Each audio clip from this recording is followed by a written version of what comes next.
And thus were the people of Morianton brought back. And upon their covenanting to keep the peace, they were restored to the land of Morianton, and a union took place between them and the people of Lehi, and they were also restored to their lands. And it came to pass in the same year that the people of Nephi had peace restored unto them, that Nephihah, the second chief judge, died, having filled the judgment seat with perfect uprightness before God.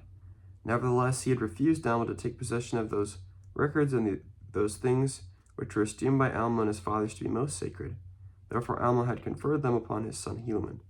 Behold, it came to pass that the son of Nephihah was appointed to fill the judgment seat in the stead of his father. Yea, he was appointed chief judge and governor over the people, with an oath and sacred ordinance to judge righteously, and to keep the peace and the freedom of the people, and to grant unto them their sacred privileges, and to worship the Lord their God, yea, to support and maintain the cause of God all his days, and to bring the wicked to justice according to their crime.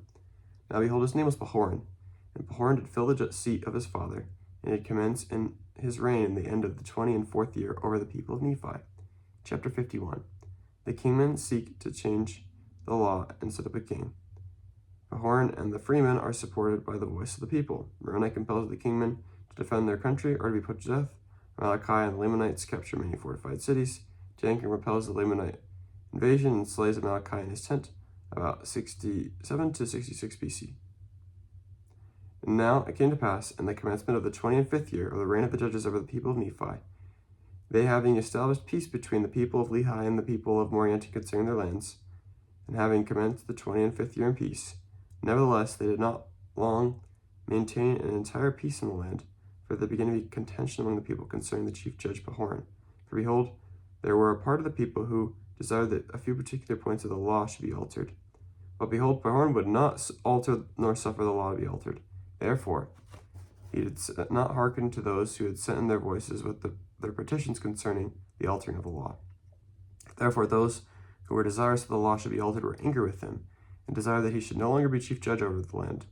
Therefore, there arose a warm dispute concerning the matter, but not unto bloodshed. And it came to pass that those who were desirous that Pahoran should be dethroned from the judgment seat were called kingmen, for they were desirous that the law should be altered in a manner to overthrow the free government and establish a king over the land. And those who were desirous that Pahoran should remain the chief judge over the land took upon them the name of freemen. And thus was the division among them, for the freemen had sworn or covenanted to maintain their rights and the privileges of their religion by a free government. And it came to pass that this manner of contention was settled by the voice of the people. And it came to pass that the voice of the people came in favor of the freemen, and Pahoran retained the judgment seat, which caused much rejoicing among the brethren of Pahoran, and also many of the people in liberty, who also put the kingmen to silence, that they durst not oppose, but were obliged to maintain the cause of freedom.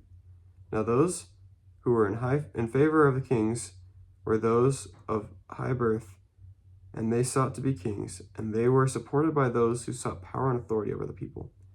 But behold, this was a critical time for such conjunctions to be among the people of Nephi. For behold, Amaleki had again stirred up the hearts of the people of the Lamanites against the people of the Nephites, and he was gathering together soldiers from all part of the land, and arming them, and preparing for war with all diligence. For he had sworn to drink the blood of Moroni. But behold, we shall see that his promise which he made was rash. Nevertheless, he did prepare himself and his armies to come to battle against the Nephites. Now his armies were not so great as they had hitherto been, because of the many thousands who had been slain by the hand of the Nephites.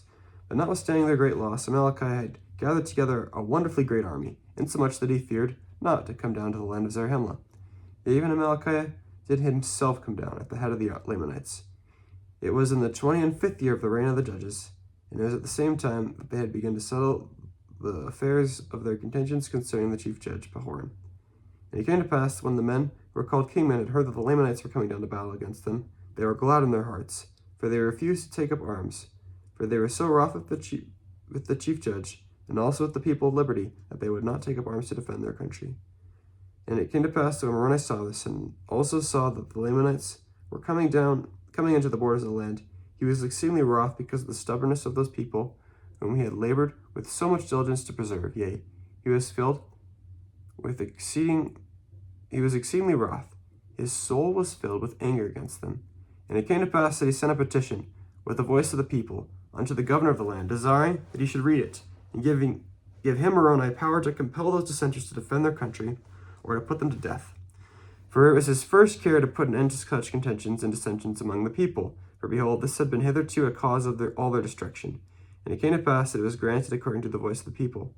And it came to pass that Moroni commanded that his army should go against those kingmen, to pull down their pride and their nobility, and level them with the earth, that they should take up arms and support the cause of liberty.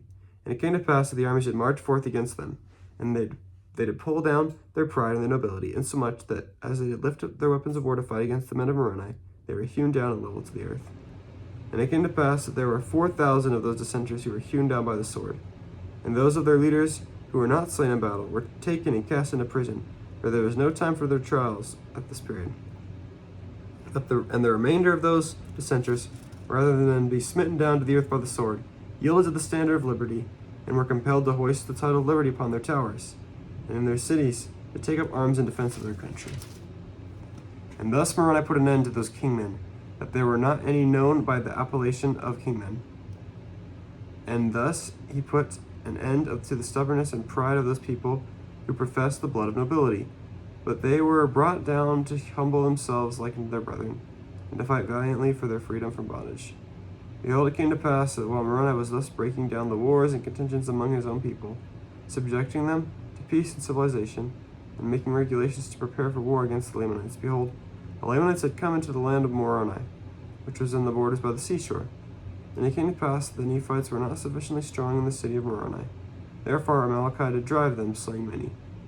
And it came to pass that Amalekah took possession of the city, yea, possession of all their fortifications. And those who fled out of the city of Moroni came to the city of Nephihah, and also the people of the city of Nephihah gathered themselves together, and made preparations, and were ready to receive the Lamanites to battle. But it came to pass that Amalekah would not suffer the Lamanites to go against the city of Nephihah to battle, but he kept them down by the seashore, leaving men in every city to maintain and defend it. And thus he went on, taking possession of many cities, the city of Nephihah, the city of Lehi, and the city of Lehi, and the city of Morianton, and the city of Omner, and the city of Gid, and the city of Melech, all which were on the east borders by the seashore. And thus had the Lamanites obtained by the cunning of Amalekah so many cities by their numberless hosts, all of which were strongly fortified after the manner of the fortifications of Moroni, all of which afforded strongholds for all the Lamanites. And it came to pass that they marched to the borders of the land bountiful, driving the Lamanites before they had been slain many. And it came to pass that they were met by Tiankim, who had slain Morianton and had headed his people in the fight. And it came to pass that he headed Amalekah also, as he was marching forth with his numerous army, that he might take possession of the land bountiful, and also the land northward. But behold, he met with a disappointment by being repulsed by Tiankim and his men, for they were great warriors. For every man of Tiankim did exceed the Lamanites in their strength and in their skill of war, insomuch that they did gain an advantage over the Lamanites. And it came to pass that they did harass them, insomuch that they did slay them, even until it was dark. And it came to pass that Tiankim and his men did pitch their tents in the borders of the land of Bountiful, and Amalekah did pitch his tents on the borders on the beach by the seashore, and after this manner were they driven. Then it came to pass, when the night had come, Tiankim and his servants stole forth, and went out by night, and went into the camp of Amalekah, and behold, sleep had overpowered them because of their much fatigue, which was caused by the labors and heat of the day. And it came to pass that Tiankim stole privily into the tent of the king, and put a javelin to his heart. And he did cause the death of the king immediately, that he did not awake his servants. And he returned again privily to his own camp, and behold, his men were asleep, and he awoke them and told them all the things which he had done. And he caused that his armies should stand in readiness, lest the Lamanites had awakened and should come upon them. And thus ended the 25th year of the reign of the judges over the people of Nephi, and thus ended the days of Amalekah. Chapter 52. Ammoron succeeds Amalekah as king of the Lamanites. Moroni, Tiankim, and Lehi lead the Nephites in a victorious war against the Lamanites. The city of Melech is retaken, and Jacob the Zoramite is slain.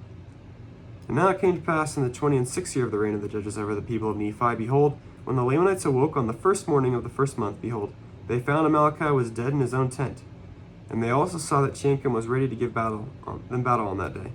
Now when the Lamanites saw this, they were affrighted, and they abandoned their designs, and marched into the land northward, and retreated with all their army into the city of Melech, and sought protection in their fortifications.